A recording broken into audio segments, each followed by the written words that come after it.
All right, welcome everyone. My name is Patty Bowes, and I am the Director of Marketing for Qlarant. For those of you who are new to this organization, Qlarant, the easiest way to remember how to pronounce it is Qlarant rhymes with parent. So hopefully that solves that riddle. We're really proud to announce that the Qlarant Foundation has 23 grantees this year, each with its own story to tell. We're here today to celebrate your stories and to thank you all for the tremendous amount of work, effort, time, and extraordinary amount of generosity that you provide to your organizations. To get started, though, I'd like to recognize a few folks who helped make today happen.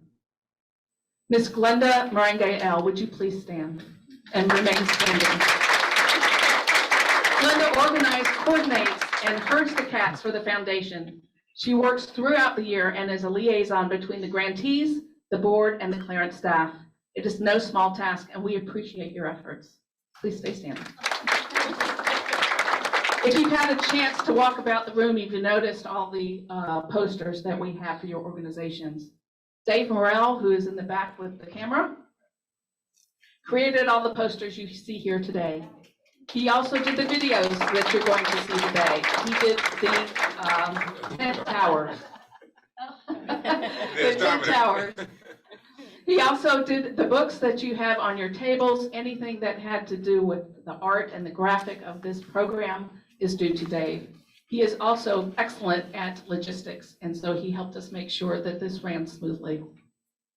Andrew Bowers, please stand if you can, but he's running the show, so you might not be able to stand long. Andrew is our slide deck creator, website master, and social media specialist, so he promotes you through all of our social media channels and will be working with you to help you with yours if you need it. He is also the official timekeeper for today, so he's got the power. Carolyn Lane. Carolyn keeps us in line and supports the whole foundation and all of Qlarant staff and all of our board members. Our facility teams literally do the heavy The facility teams literally do the heavy lifting. Les Jameson and Richie Gaines help set up the table, and they move things around for us, sometimes more than once, because we can't make up our mind. The foundation board, of all the board members who are here, please stand past and present. Of course, nothing can be done without them.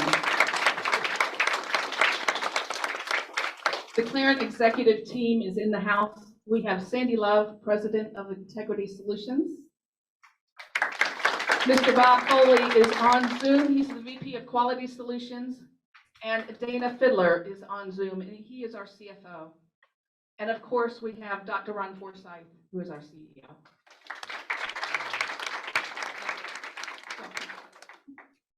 Also in the house, we have the Honorable Mayor Willie and his wife, Betsy.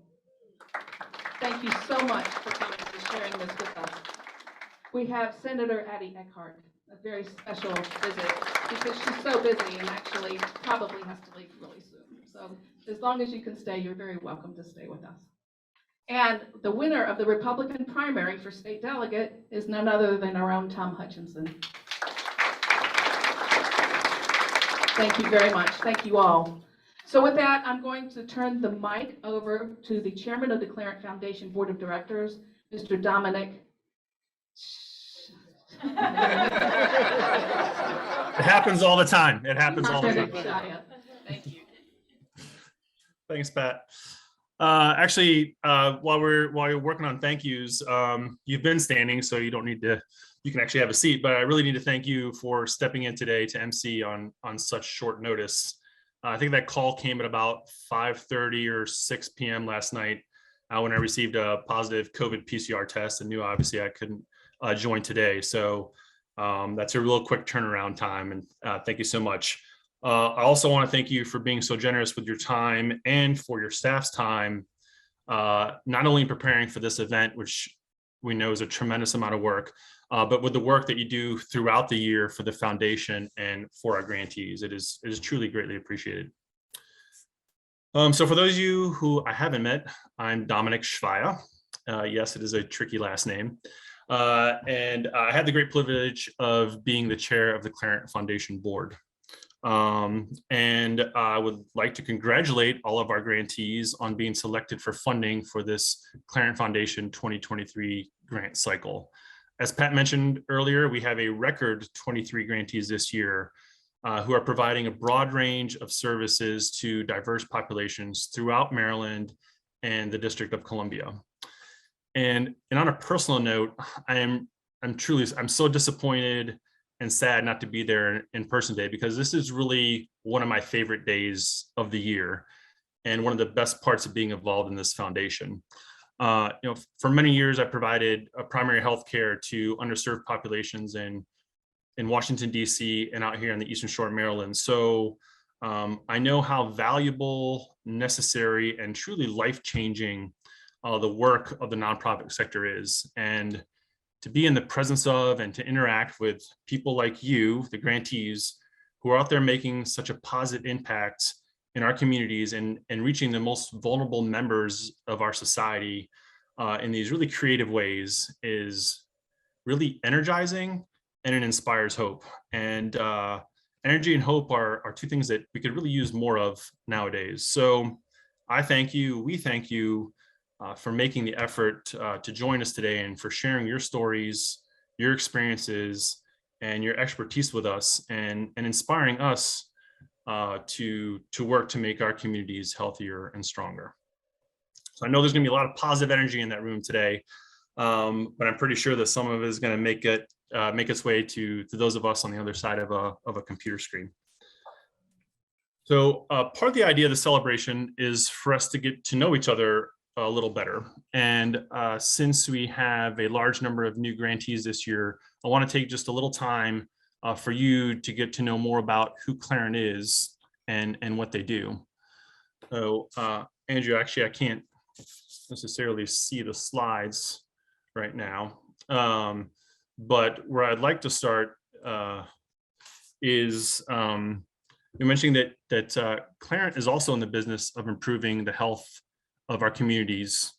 And it does this through quality improvement of health delivery systems, detecting fraud, waste, and abuse, data analysis for improved decision-making and policymaking, and of course, through the foundation. Oh, there we go. Thank you. And though Qlarant the headquarters are located in this little town of Easton, it really provides these services across the nation and actually works with clients in all 50 states and in the District of Columbia. Qlarant is a fairly large organization with over 500 associates.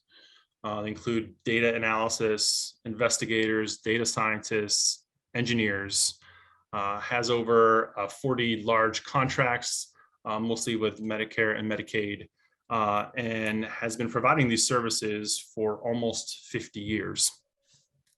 Now, the foundation itself was started in 2006, and since that time has awarded over $6 million to almost 100 organizations to date.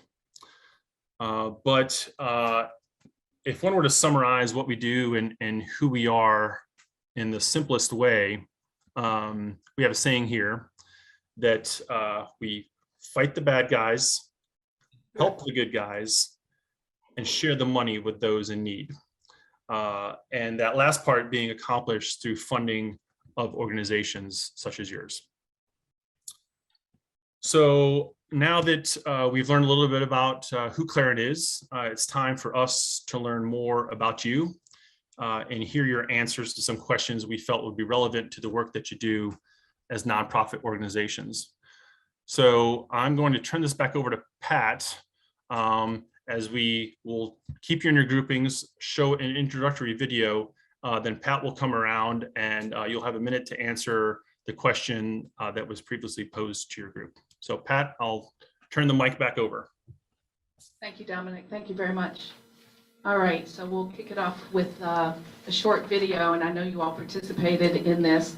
And again, thank you to Dave for editing and putting it all together. Then we'll start with the number one question. And as you've noticed, you're seated at the table that you have been requested to answer that question. So everyone at this table was given question 1, question 2, etc. What I'll do is I'll walk the mic over to your table. If you could You really have to speak literally into this mic so everyone can hear you. Say your name and your organization, and you have 1 minute for your question, and then we'll just hand it around the table and go about the room. Okay? So we'll start with the video.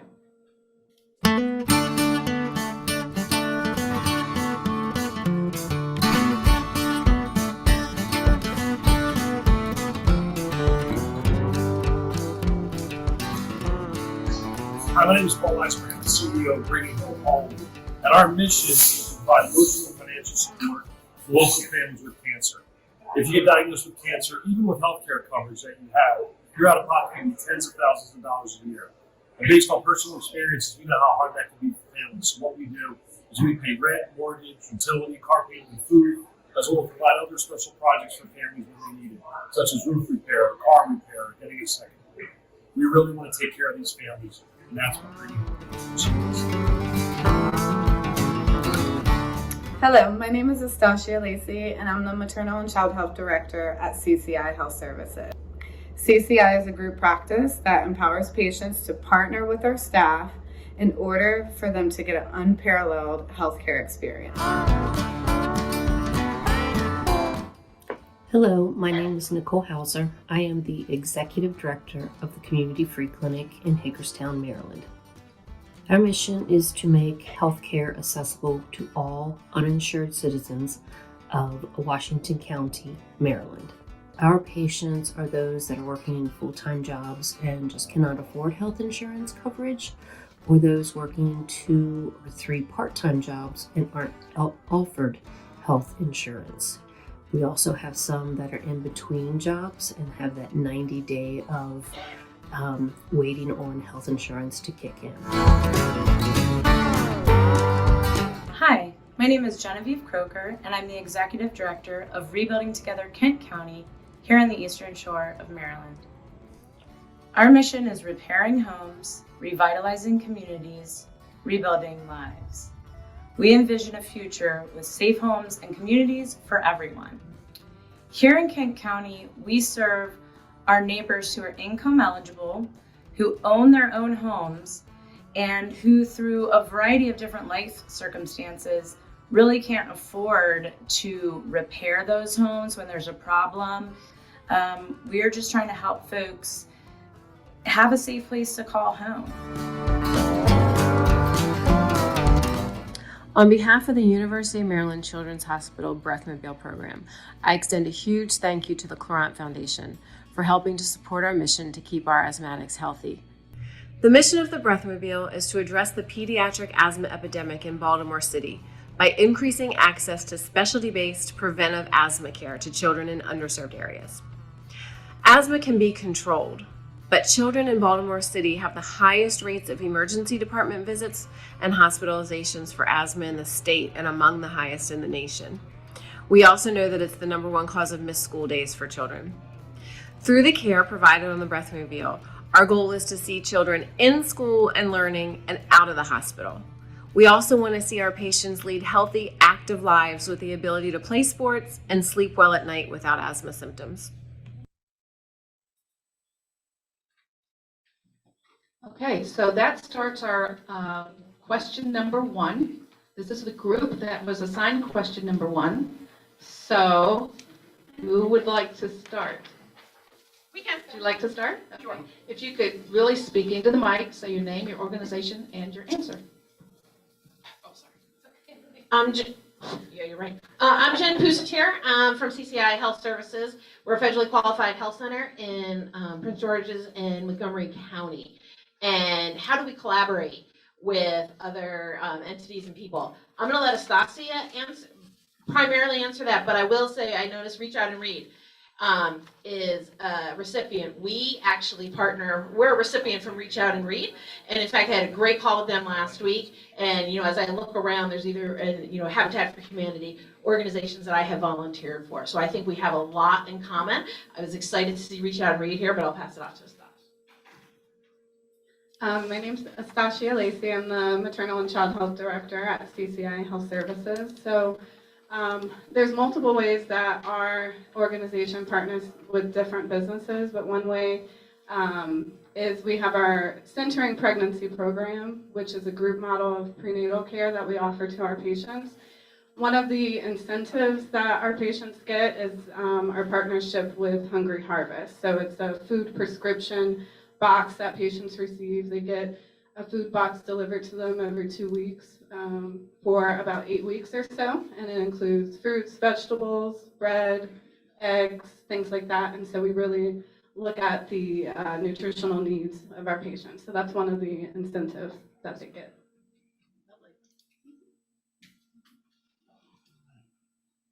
Hi, I'm Genevieve Croker from Rebuilding Together Kent County. We also try very hard to work with other organizations in our area. We are a very small county, and so it's important that our different nonprofits spend time thinking about ways to collaborate because we're all competing for a lot of different resources. Specifically related to housing, our local management board has an housing action team, which I sit on to try to discuss all the different factors of housing in our county, not just our homeowners who I serve, but homeless populations, rental units, first-time home buyers. So we're just trying to be more collaborative. And then recently I started a partnership with our local college, Washington College, and the sociology department is taking on surveying the housing stock in my county, which I'm super excited about because then I won't have to pay for it. And I will share it with the other interested parties in our county. I've already talked to them about the survey design. So thank you. Hi, my name is Paul Eisenberg. I'm with Bringing Hope Home. We're a 14-year-old organization that pays household necessity bills for families going through cancer. We're coming up on helping 8,000 families since 2008. We don't give the money to the family, we actually get the bills and pay the bills directly after the social worker nominates the family to us. So how we collaborate, we sit on 2 nonprofit roundtables on a bi-monthly basis where we share and collaborate with issues that are going on with non-competitive nonprofits. We also pay bills together with nonprofits. There's a lot of nonprofits that do what we do in the cancer space, but they'll do it for a disease-specific group or a demographic-specific group. We help all families with cancer. We also will pay up to $2,000 in bills. If we have a family that's going through a lot of really hard things and they need $5,000 or $10,000, we reach out to different private foundations that they work with us for years and know that we've vetted the family. Thank you. Hi, I'm Mary Beth Bollinger. I'm with the University of Maryland Foundation Breathmobile Program. And the person that was on the video is Lisa Bell, our DMP that does a lot of the clinical care on our bus. We actually just had our 20th anniversary, and we're so thankful to all the support, especially with the Qlarant Foundation, to help us make this mission possible. We basically are a mobile clinic that provides free specialty asthma care in Baltimore City at neighboring schools and Head Start centers. So basically our big collaborator actually and a key to our program is the Baltimore City Health Department. In many ways, they provide school-based health care, so we work directly with them to identify children in need, to schedule them on the bus, but then we also provide them what they need in the school, such as emergency medications and forms, etc. And then also we provide education for their health suite staff about how to manage asthma. The other thing we do with the health department is they have a community asthma program that works with us to go out to the homes of our families and to reinforce what we do, but also to help with environmental control products like dust mite covers, pest management systems, and stuff like that. So these are our main collaborators, plus many others in the city, and through our hospital we can get social work services, etc. Thank you very much again to the Qlarant Foundation. Good for question 1. Very good. All right, question 2. Who would like to start? Hold on, we gotta play the video first. Sorry, I'm out of line. Play the video first. Hold on.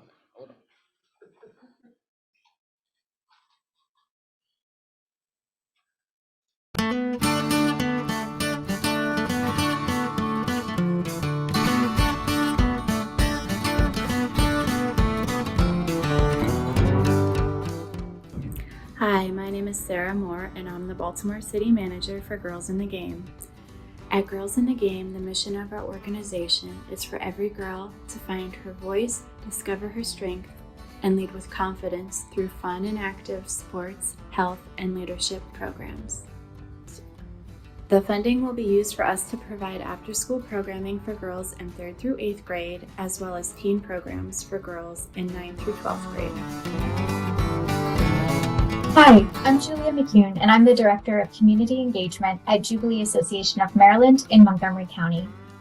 And I'm Lisa Lorraine, the Community Navigator of the Breaking Barriers program at the Jubilee Association of Maryland. Jubilee's mission is to provide opportunities and supports for adults with intellectual and developmental disabilities to live in and enrich their community while fulfilling their personal, family, social, and spiritual needs. Our work is based on the dignity and worth of all people and their right to pursue happiness as full, respected members of our society. The Breaking Barriers program serves folks that have traditionally been underserved by developmental disability service providers in Montgomery County, Maryland. We've received data showing that folks of Hispanic and Asian descent are not accessing services at the same rates that they exist in the community. So those are the two target populations served by the program. Hi, I'm Lori Peterson. I'm the Executive Director at Rebuilding Together Montgomery County, and we're based in Gaithersburg, Maryland. The mission of Rebuilding Together Montgomery County is repairing homes, revitalizing communities, and rebuilding lives. And our work centers around critical home repairs and accessibility modifications for low-income homeowners in Montgomery County, including seniors, veterans, and people with disabilities. Hi, I'm Patrick Rove, Executive Director at the St. Michael's Community Center in St. Michael's, Maryland. The mission of the St. Michael's Community Center is to serve, empower, and connect our community. The food distribution program at St. Michael's Community Center has a significant impact on our community. The St. Michael's Community Center distributes between 200 and 250 15-pound pantry bags every week. And we also serve between 250 and 300 hot meals from our community cafe.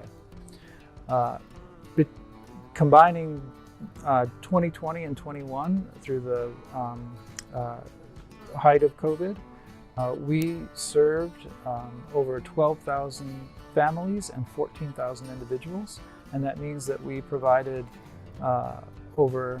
distributed over 24,000 pantry bags, and we served over 27,000 meals.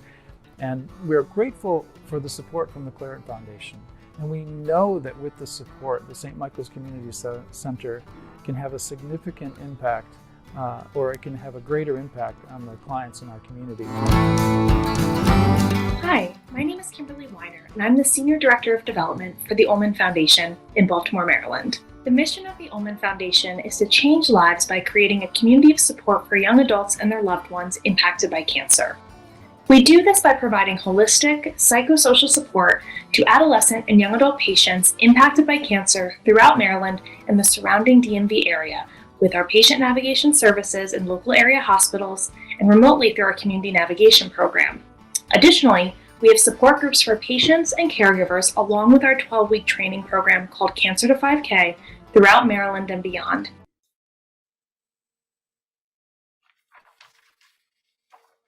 Okay, now we're ready for questions. Hi, my name is Bethany Keener. I'm with Jubilee. And as probably many of you experienced, volunteers saw a big drop-off during the pandemic. So we are working at doing recruitment and retention. One of the things that we are working on is meeting with all 150 of our clients to learn about their hobbies so that they can be matched with a volunteer with similar hobbies. And to find volunteers, one of the things that we do is regular tours. They're mostly virtual right now, but it's sort of a tour through story where people can come and learn about our work and hear directly from the people whose lives have been changed. And after those tours, we call every person who attended and ask if they're interested in getting involved more. So that's one of the ways that we find volunteers. I'm Patrick Grove from St. Michael's Community Center, and as you saw from the video, we distribute a lot of food. And it's wonderful work, and so I think we have a problem that you guys probably wish you had, where we have too many volunteers. We have, it's really soul-enriching work, the work that we do. So, we distribute pantry bags, so that's grocery bags full of food, and it's not too uncommon for us to have to turn away volunteers, just because we're a very small organization and there's only so many hands we need to fill our pantry bags, but that's still great work. I have one volunteer who does most of that heavy lifting, Brian Griffiths. And then we also have a fantastic, and Sean can probably talk about the second volunteer who volunteers in the kitchen, who does a lot of our distribution. She does a lot of the serving and the preparation. So to recruit, we don't really do a whole lot because of our mission. It's so many people identify with it, and they come from throughout our region, which is essentially Western Talbot County. And to retain them, we just try to be, good people. We steward them well. We feed them when we can, and thank them as often as we can.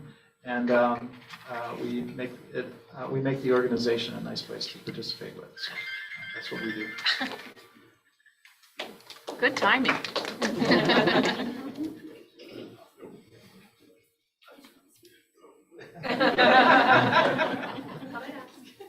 Hi everybody, my name is Kimberly Weiner. I'm the Senior Director of Development for the Ullman Foundation. And with the Ullman Foundation, we ensure that no young adult and their loved ones face cancer alone. So we rely heavily on our community to make sure that that can happen.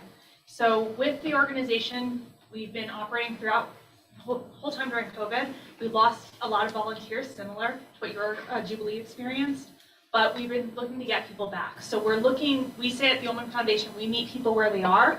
We're trying to do the same thing with our volunteers. We're reaching out into our community to corporations, to former patients and their families, to come back and make a meal at the Ullman House, or come to our Cancer to 5K program and walk with us or run with us. So looking for ways that we can meet people where their interests are, because we have such a variety of ways that people can plug in with our organization. Thank you.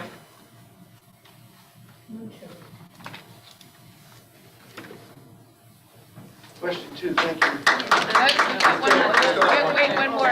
One more. Hi, I'm Joni Keaton. I work at Rebuilding Together Montgomery County.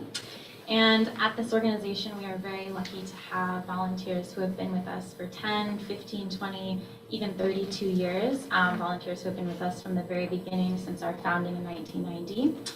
And I think what really makes our model special for volunteers is our neighbor helping neighbor approach. So we really emphasize relationships between our volunteers and the clients they're serving. We empower them to work directly with our homeowners that they're doing repairs for. They're very involved in the repairs process, the planning process, so they can really see how they're directly benefiting members that live right in their communities, sometimes right down the street.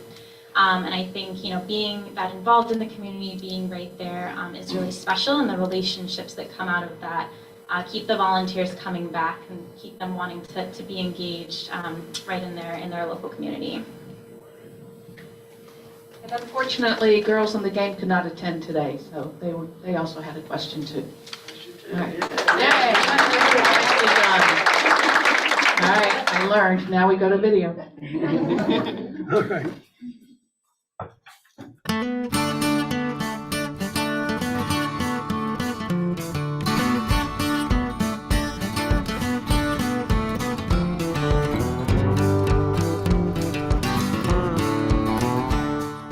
Hi, I'm Christy Morrell, the Executive Director of Critchlow-Atkins Children's Centers. The mission of Critchlow-Atkins Children's Centers is to provide quality, financially accessible childcare for children and their parents in a nurturing, safe, diverse, and enriching environment. Funding from this grant will be used to pay for a certified yoga instructor who will come to our White Marsh site in Trapp once a week and work with our school-age students, teaching them yoga poses and breathing and meditation techniques. We'll also purchase children's yoga-themed storybooks and cute little cards like this that are yoga-themed. Hi, my name is Joanne Manoli. I'm the Executive Director of the Grace Center for Maternal and Women's Health. located in Berlin, Maryland. Our mission is to provide a safe haven dedicated to improving the maternal health and well-being of women in the community. Our programs include pregnancy testing, limited ultrasounds, patient education including prenatal care, growth and development, labor and delivery, 17 hours of parenting classes, postpartum home visits, in-home newborn care lessons, and breastfeeding support. We run a variety of support groups that utilize trauma-informed approaches, including addictions, new mothers, postpartum depression, and anxiety. Thank you. Thank you.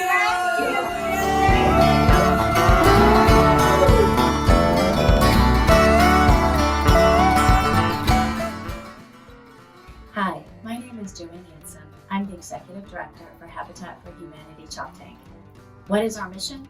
We build homes, community, and hope in Dorchester and Talbot counties of Maryland.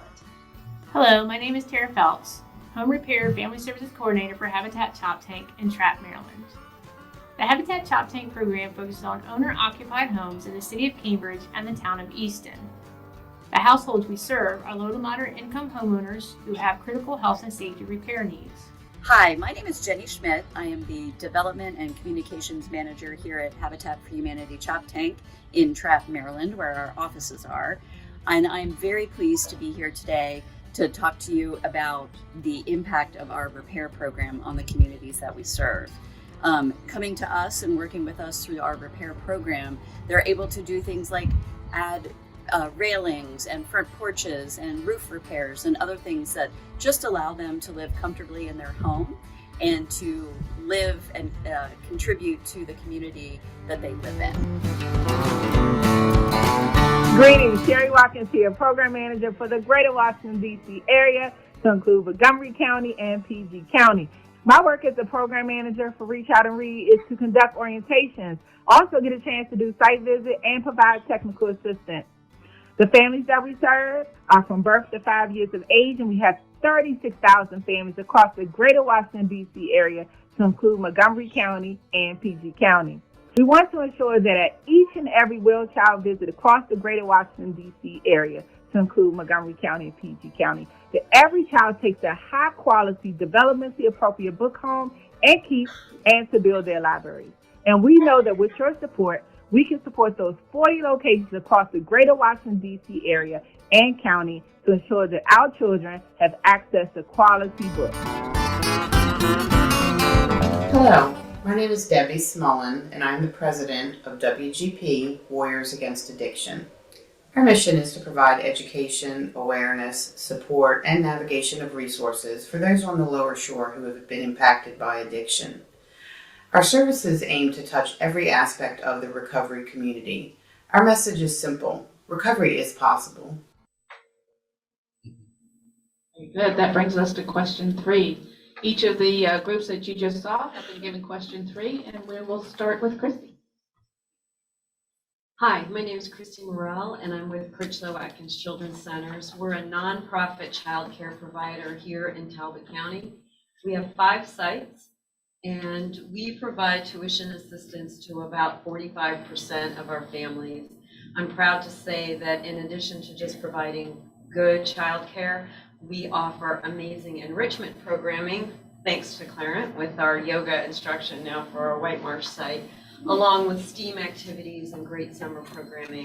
I'm very proud of the organization. Our question is, what does our organization do for fundraising? And I think the better question is, what don't we do for fundraising? Because all of you know, we'll do anything and everything we possibly can. We write grants, local, state grants. We have several fundraisers a year, such as an auction, a skeet shoot, on occasion a cornhole tournament. And our sites actually do small fundraising activities with their families as well. Thank you. Hi, Emily Kate Smith with Reach Out and Read. Like Christy, we do everything and everything. But one thing we do that's a little different that we hope is a course for really sustainable funding is with health systems. So we partner with them as flexibly as possible, whether to be a line item in their annual budget, or we'll also work through their foundation arm. So we did this with Children's National in DC. We have a number of sites with them. And we curated Reach Out and Read materials that were specific to the sites that were Reach Out and Read and Children's National. And they were able to, with their own relationships, bring around $50,000 for those sites. So that was a big help. Hi everybody, I'm Joanne Hansen. I'm the Executive Director of Habitat for Humanity Chop Tank. And I am here today with Cowboy John, who runs our Critical Health and Safety Repair Program. So many individuals know of Habitat Chop Tank from the new construction work that we do. But just about 3 years ago, we really started on a repair program to really enhance the work that we're doing in terms of neighborhood revitalization. One of the strategies that we've really learned that works really well is the people that we help. The reason why we do what we do are the best ambassadors that we could ever have for our programs. So we've been doing a lot of intentional work to feature our home buyers as well as our repair clients in some of our outreach that we're doing, from having them share their stories to talk about the changes in their lives. It's way more than repairing a house and building a house, right? We're helping kids do well in school. We are helping elderly people, their health improve. So just featuring some more of those actual changes in the lives has really, I think, gone a long way to helping our donors understand that that's who they're really supporting. It's not Habitat Chop Tank, it's their neighbors and our community. So thank you.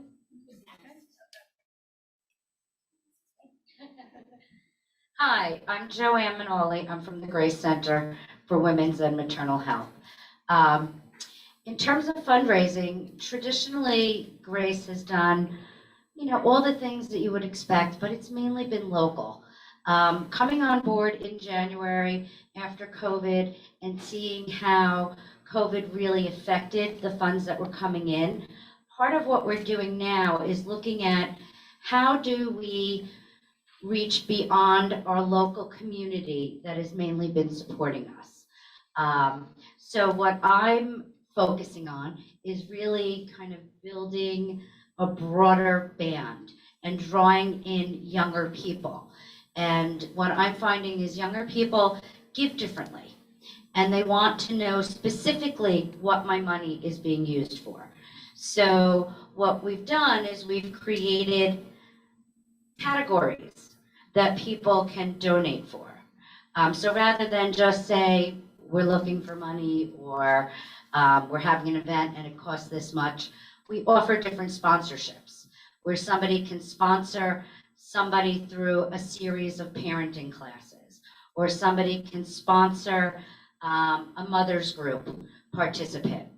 And I'm finding that this is really changing how people are looking at when they're giving us donations. Even some of our donors who have been around for a while and might have sent, $100 check, they're going, oh, I can sponsor a mother's full maternal experience for $1,500. I'll write you a check for that.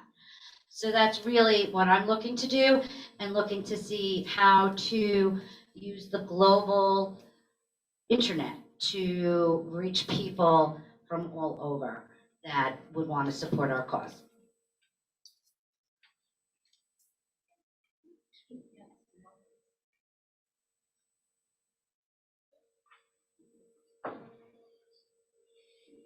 Is that everyone for question 3? All right, let's go to video.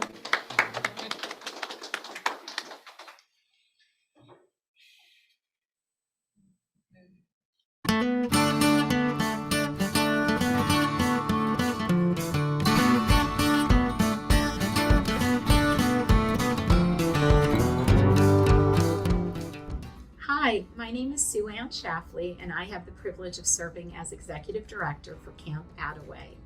Camp Attaway is based in Howard County, Maryland, and for 26 years we've been providing services to children and families. The mission of Camp Attaway is to nurture the mind, the body, and the spirit of children who are missing out on fun, friendship, and success as well as achievement because of difficulty they have managing their emotions and behavior, as well as provide education and mental health support to families. Campers can participate in a summer camp and have fun, make friends, oftentimes for the first time in their lives, and they learn how to better manage their emotions and behaviors. Hello, my name is Julie Fox. I am chairperson of Better Hearing and Speech for Partners in Giving. Katie Day is our grant writer and a fellow volunteer. We provide hearing assistance to the deaf and the impaired. That is our main mission. We have a secondary mission of assisting women and children in serious need for their life support. The majority of our people come from Dorchester County. However, we assist people in Caroline, Talbot, Queen Anne, Wacomico, and Worcester counties as well. We are so grateful to Qlarant for providing this grant to address this need, which is all too invisible to the public. So we've been at this for a while, and over the last 16 years, we've approved 145 of these requests. My name is Adongo Matthews, and I'm the Executive Director of Shepherd's Clinic, located in Baltimore, Maryland. The mission of Shepherd's Clinic is to provide free, comprehensive health care to those who cannot afford health insurance, yet do not qualify for government assistance. We aim to be the healthcare home for Baltimore's uninsured. Under one roof, we provide integrative and holistic medical, behavioral, and wellness care. Hi, Qlarant Foundation. My name is Tyler Spencer. I'm the founder and executive director at Grassroots Health. We are a movement of college athletes from 4 universities in Washington, D.C., who are using their platform as athletes and the popularity of sports to reimagine what health education and PE look like for middle school students. Our athletes, after undergoing an intensive training, go into middle schools and they teach once a week for 10 weeks, 6th grade nutritional health, 7th grade sexual health, and 8th grade mental health. All right, now we're on to question 4. Lovely videos. All right. Go first. Hi everyone, my name is Katie Steinauer. I am the manager of development and communication for the Grassroots Project. And excuse my notes, I get nerves, so I'm gonna read a little bit. Like Tyler just said, we are working with schools in DC to make sure that they have the support they need to provide excellent health and PE in middle schools. And we are mobilizing Division I athletes to do that, and they are leading mental health, sexual health, and nutritional health. And so when we think about expanding, we really want to make sure that we are being strategic and we're being intentional and keeping true to the name Grassroots and not getting too big too fast. And so the way that we do that, we're thinking about talking to stakeholders. So that's parents, that's students, that's public health leaders. And so just really thinking about what their needs are and making sure that we are meeting those with the growth that we're planning. Other things, let's see. We've also talked to pro bono strategists, thinking about, what are the best strategies for growth, not just in the nonprofit sector, but in for-profit sector, and making sure that we are following those best practices. We are also, thinking about when we want to grow, we all want to make sure that our impact is growing, right? And so just thinking about the challenges that our DC schools are facing when it comes to public health, and it's not something that's unique to DC. And so we want to make sure that every student everywhere has the space to learn about health, to grow, and to reflect on their own personal health journeys. And we think that we owe it to them to do so, to grow if we can. And so we are actually really excited to announce that we are going to be growing in the coming year. For the fiscal year 23, we are going to be looking at expanding to the city of Philadelphia. So really looking forward to that.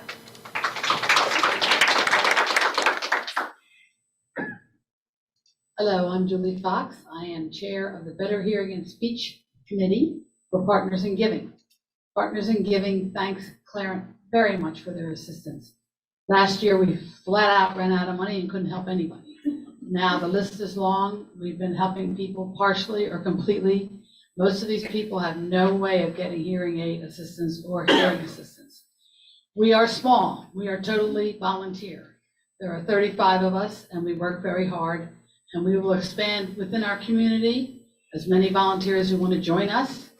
And our main mission will always remain the same, helping those in need of hearing aids and help.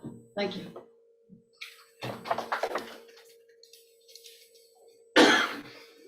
Good afternoon. I'm Adongo Matthews from Shepherd's Clinic. Are you able to hear me clearly? Okay, perfect.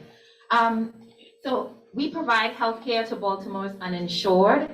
And when considering this question, so we have over the past 2 years of the pandemic, especially grown in a small way with the programs that we've provided.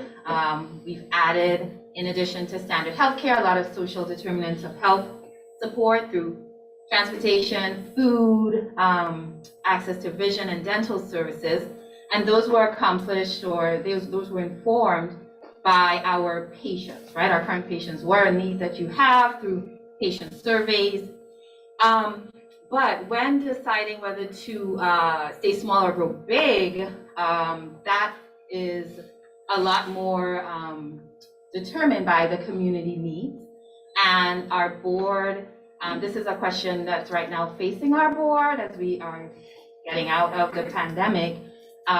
What are the needs in the community? Conducting that community needs assessment, and then determining whether or not we have the resources to support those needs as we are, or do we need to increase our resources? So that could be through our own financial resources into the organization, or are there organizations, partnerships in the community that we can form to sort of get our folks connected and get them to those resources, which I guess would allow us to probably stay smaller and leverage those, or do we need to grow bigger? So those are the questions that we have to answer. So I guess it's more to come on that. I get to close it up. So for this question, I am Sue Ann Schlafly. I'm the Executive Director of Camp Attaway. And in a nutshell, you heard about us, but we serve a very underserved population of children who have very complex emotional and behavioral challenges. So they frankly can't go to a regular camp program, after school program. Their behaviors frankly get them kicked out, suspended, etc. And then we also support their families with parent education programs that are with a child psychologist and support groups where they come together and share information. The factors that we look at in terms of deciding whether we're going to stay the same size or grow, the first factor is maintaining quality. That is of paramount importance to us. So we have to make sure that we're not growing yet the quality is not maintained. We also look at always touching more lives. We know this is an underserved population, so we're always looking for opportunities to expand the reach of the organization. And third, we stay in our lane. So I told you the population that we're serving, we can grow programming that's related to it, but we're not going to get out of our lane. We're going to focus on children and families who have children with complex special needs. So we look at those tenets, and then we look at our existing program. And when Camp Attaway first started, we provided the therapeutic summer camp, and then we provided parent education and support groups over the summer, so that in essence, the kids went to Camp Attaway, the parents had their own Camp Attaway, run by a social worker or a psychologist. Well, the parents were clamoring for more. So then we decided, okay, we got to a location where we had the ability to bring in parents on a bi-weekly basis, have these programs continue and offer them free of charge, thanks to the generosity of Qlarant and other donors, because obviously it costs money. So we did that. Also during COVID, we pivoted so that our programming is provided in person, but also virtually. So if a parent has problems with childcare, lives too far, etc., so that was another way to touch more lives. And then finally, during COVID, we realized that the need was so great. The parent groups and education groups were limited to families whose children had gone through Camp Attaway, but then we decided to open it wide open. So in essence, if you have a child who has complex special needs, emotional and behavioral needs, between the ages of 7 to 13, we open those groups to you at no cost. So that's, and the last way we grow is we look for strategic partnerships. So for example, based on the expertise that we've developed, we partnered with an autism society in the area to create sibling programming, because so much attention obviously naturally falls on the child with special needs, the resources, the attention. So we wanted to help create programming to support. In this case, it was adults who support a sibling with special needs and someday likely may be responsible for overseeing their care and managing what happens to them, especially when the parent is no longer there. So I've said more than enough. Thank you so much. Really lovely. Thank you. Question 4. All right, last but not least, the final video for question 5.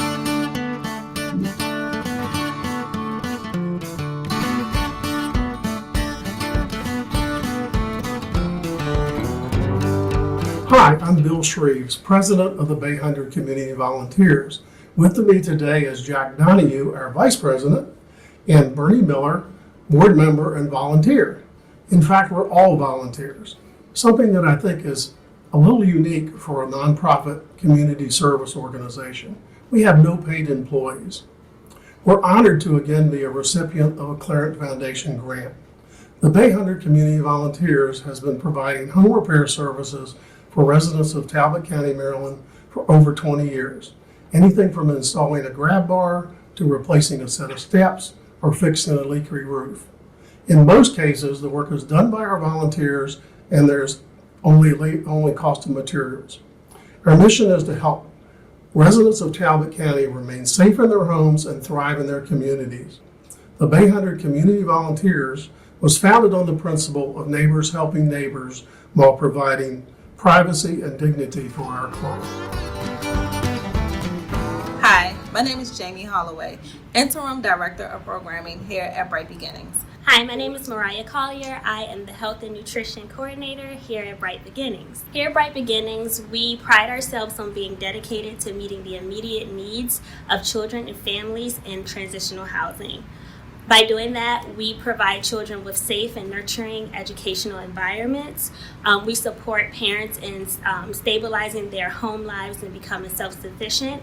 We also prepare our children to enter kindergarten ready to learn. The Qlarant Foundation will support Bright Beginnings in providing the funds for us to have a nurse practitioner on site for both our center and home-based programs.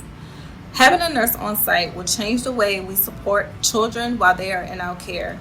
This includes addressing the health needs of our community, supporting and educating our children and families associated with pre-existing health conditions. Hi, my name is Donna Clark, and I'm the Executive Director of Help and Outreach Point of Entry. It's better known in the community as Hope Incorporated. Our mission is to help those in need obtain health care and basic living and social services to establish stability in their lives. In other words, we help our clients obtain the tools they need to receive housing, employment, and health care. We are very grateful to Qlarant for their support of our agency and our dental health outreach. Dental health is so important to the members of our community so that they can get employed, maintain employment, and live healthier, stronger lives. We hope to reach over 600 people with our education and our handouts to people as we encounter them in shelters, in meetings, in the office, and anywhere we find them. We will be serving people in Wycomico, Worcester, and Somerset counties of the lower eastern shore of Maryland. And with improved dental care, improved health, they'll be much stronger members of our community. Hi, I'm Chris Sherrard, Director of Philanthropy here. Helping Up Mission provides hope to people experiencing homelessness, poverty, or addiction by meeting their physical, psychological, social, and spiritual needs. Hi, my name is Joel, and I'm a client at Helping Up Mission. Your grant is helping people just like me to receive critically needed dental care. When I came to Helping Up Mission, after years of neglect and drug abuse, my teeth were literally falling out. I only had 4 remaining teeth of my own. Because of the dental program, I was able to get my remaining teeth extracted, a full set of new dentures, and my smile back. The Qlarant Foundation funding will be used at Helping Up Mission to help the men and women we serve with comprehensive oral health care, and to help those who are currently uninsured gain vital health insurance.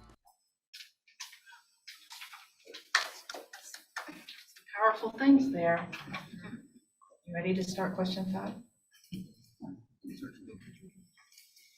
Good afternoon, everybody. I'm Donna Clark. I'm Executive Director of Hope Incorporated. Video said most of it, and to go straight to the question, there's a lot of challenges in the future for nonprofits.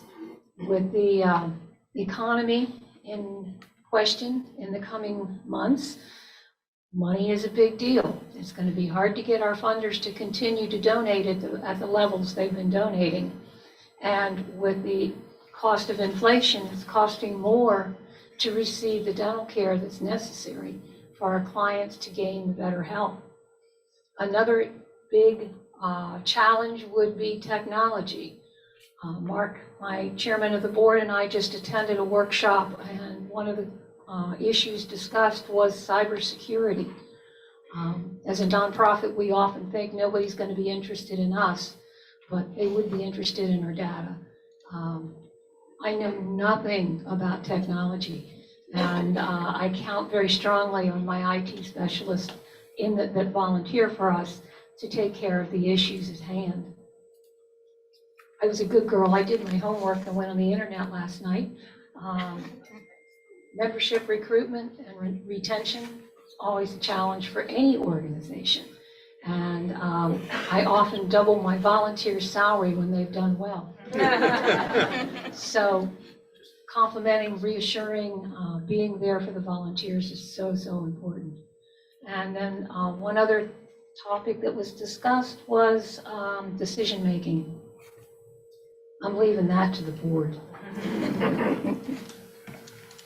Hi, I'm Bill Shreves with the Bay Hunter Community Volunteers. With me today is Jack Donahue, our Vice President.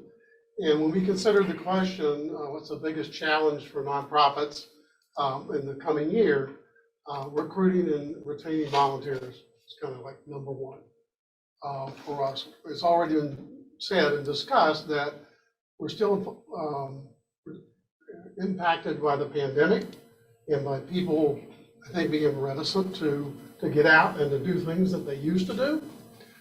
So that's a big challenge, and linked to that, at least for us particularly, is succession planning. The average age of our volunteers is 76. Who's going to be doing what we're doing 10 years from now, or 5 years from now even? So we have to consider, and that's not just the people turning the wrenches and swinging the hammers, it's the leadership for the organization. So we need to do a better job, we need to work on succession planning. We would be delighted to find some active 60-year-olds. That would be really good. Some of the things we're doing with the help of Qlarant, we've stood up a website, which we hope is going to help us with some recruiting. We're talking about doing some articles and getting at least a professional writer to do some write-ups about us and get it into social media and other places where we can attract some of the younger people. That's the plan. Thank you.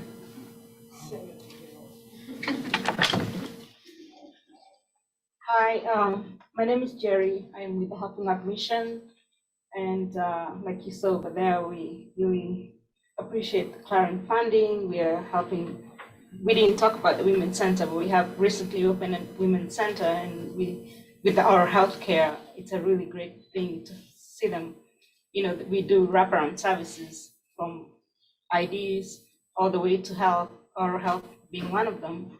And because they're looking for employment after they get the treatment for addiction, our health helps a lot for those who are missing teeth, and they boost their confidence, and we're really grateful to Qlarant. So for the challenge question, the question was a challenge for nonprofits. I think that fundraising is one of them because of the economy is really bad right now. And I also think that there's a lot of adjusting with the COVID. There was a lot of new things, organizations are experiencing, adjusting the way that we ran organizations, with the working from home, there's a lot of restructuring going on. And I think that's a major challenge too for nonprofits. Thank you.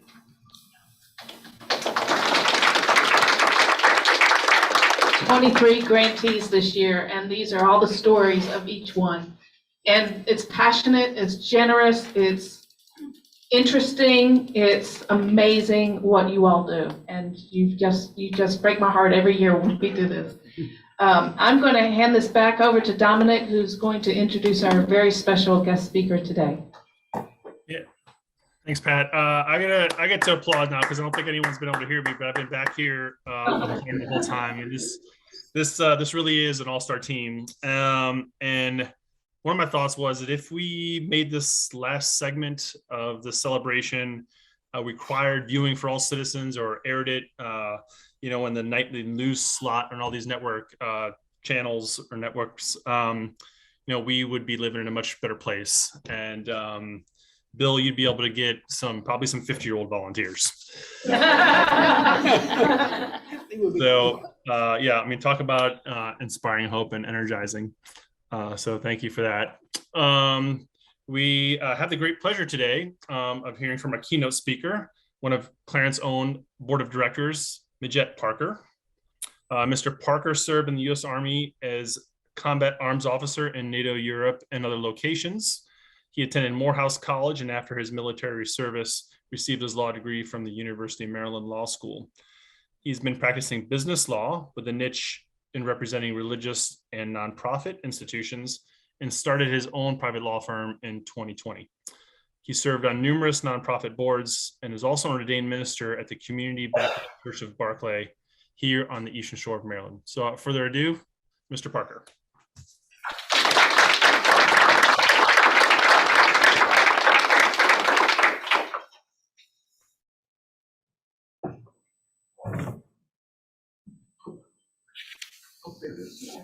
Thank you. I knew what time was due, by the way. And since we're ahead of time, I guess I have 45 minutes. Good afternoon, everyone. Good afternoon. It's a pleasure to be here with you, with so many great organizations doing so many great things. So many great things. Okay, there we go. Much better. It's just a pleasure to be here with you and just to learn about what you're doing in the community, serving the community, the greatest needs, assembling volunteers, meeting with folks, from children issues to housing, to healthcare, to feeding people, and much, much more. You are the essence of what Qlarant is really reaching out to try to do, to improve the lives of so many that otherwise will be left behind. But I also, before I get started, want to thank our elected officials for coming out and spending some time here with us today. Mr. Mayor, and your wife too, being here. Thank you so much for coming out. Thank you so much. We had some other elected officials here earlier, and even a candidate for office, which we're most appreciative of being here, to learn about the great things you're doing. So that way, when they go back to their sphere of influence, be it city government, municipal government, county government, state, they can take with them a message of hope, of what you are doing in this environment to bring hope to those that are pretty much in hopeless situations. So again, what a wonderful opportunity to be here.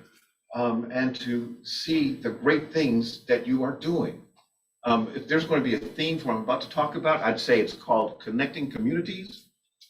Connecting communities, which is what you do, as well as building bridges between those that do not have, with those that need the services, with those that need the resources that Qlarant can provide, building bridges.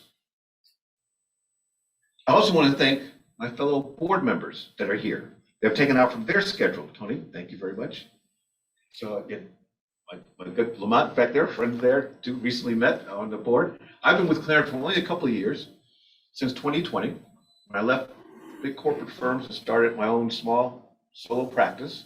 That gave me a little bit more time to spend and do the work that Qlarant needs to have done. That is helping to oversee, as you saw on the slide, that Dominic, thank you, Dominic, for inviting me for speaking too as well, fighting the bad guys, helping the good guys, and then finding opportunities for everyone to do much better in this world. So I'm just recently on the board, but I'm just so thrilled to be here today and to hear the stories of our 23 grantees this year, of what you're doing in the community. It's just a thrill. We at Qlarant hope that the funds that we've been able to provide you will help you do just that, build bridges between what you do, your volunteers, your mission, your thoughts, building bridges between your expertise and what you bring to the table to those that are in need. And in order to build a bridge, you have to have a really solid foundation.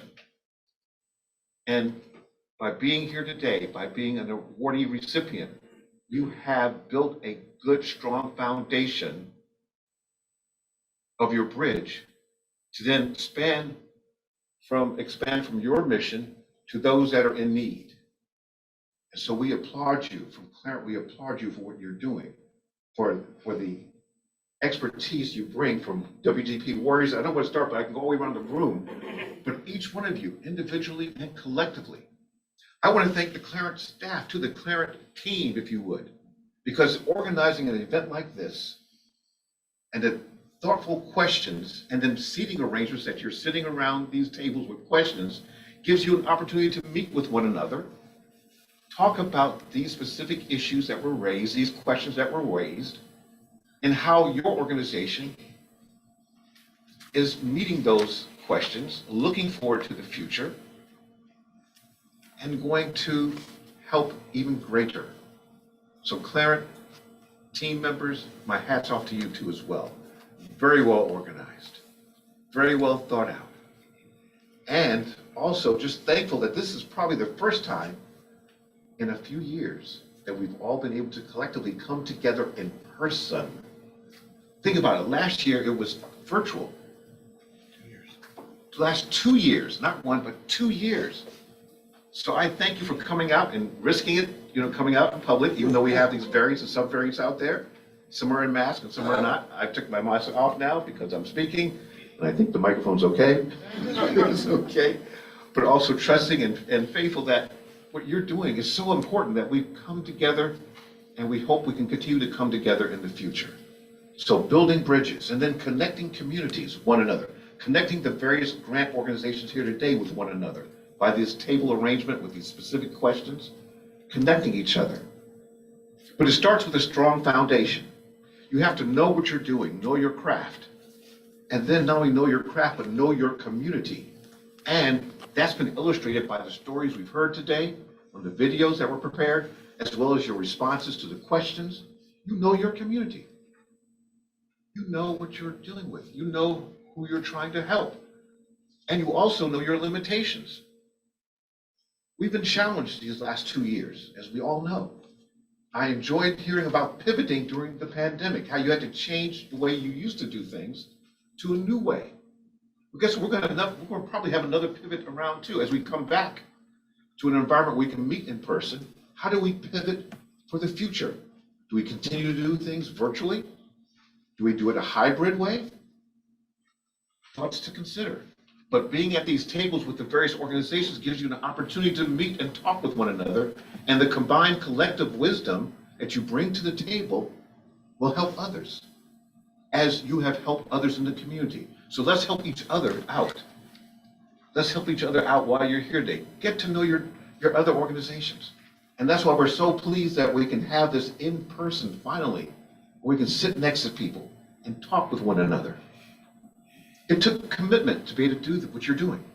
And I applaud you for your commitment. It's not easy. Oh no, it's not easy.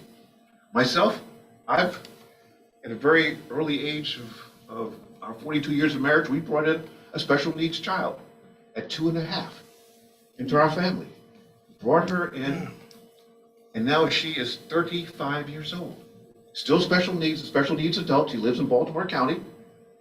So I've seen personally what you're talking about when you're talking about special needs community, and watch that young girl grow up to a beautiful young lady, but still has special needs and still needs services that are being provided by the organizations like this, like you at this table.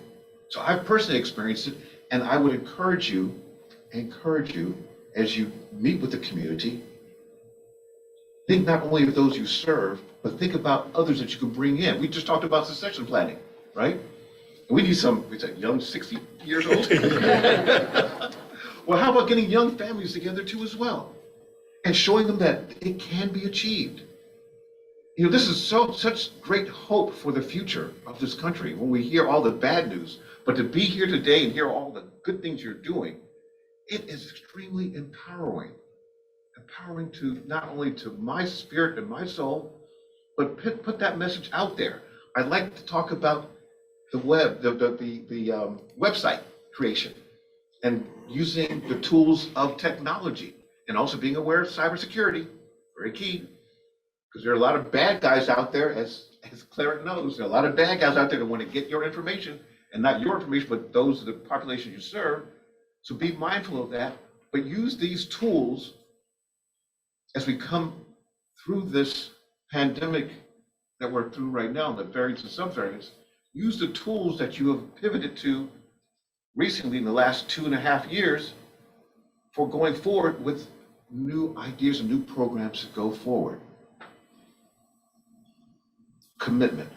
And then leaving lasting, memorable ties with the community that you serve.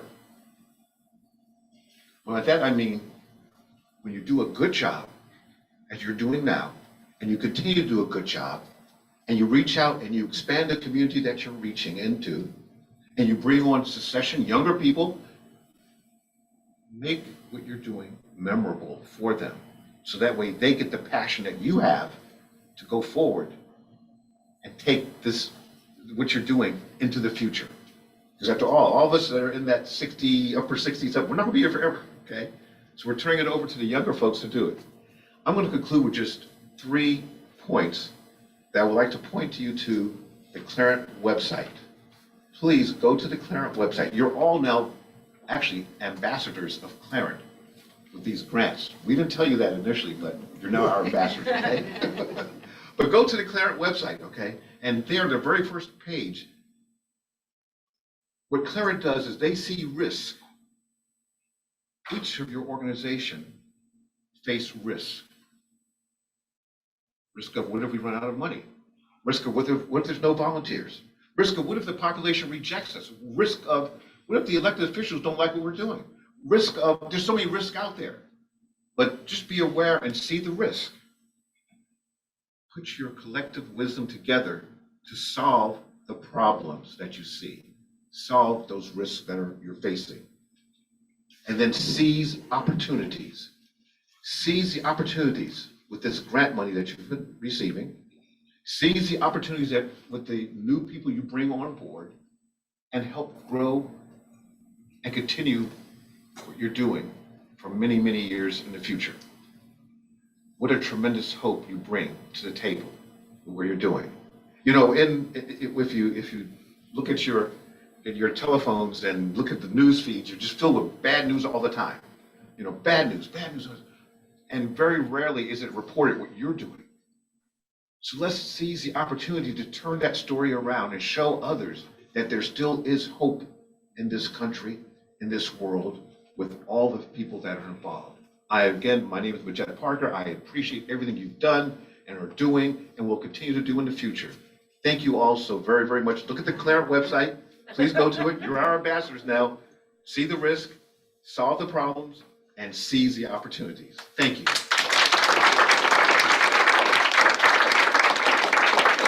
For almost every occasion. It's wonderful. I'm going to seize the opportunity right now to give some special recognition to someone who's been on the foundation board for many, many years and still remains active with us and has been a big supporter. So, Ms. Sonora Simpson, would you please stand up and let everyone see your glory and see what you have done for us. We thank you so very, very much.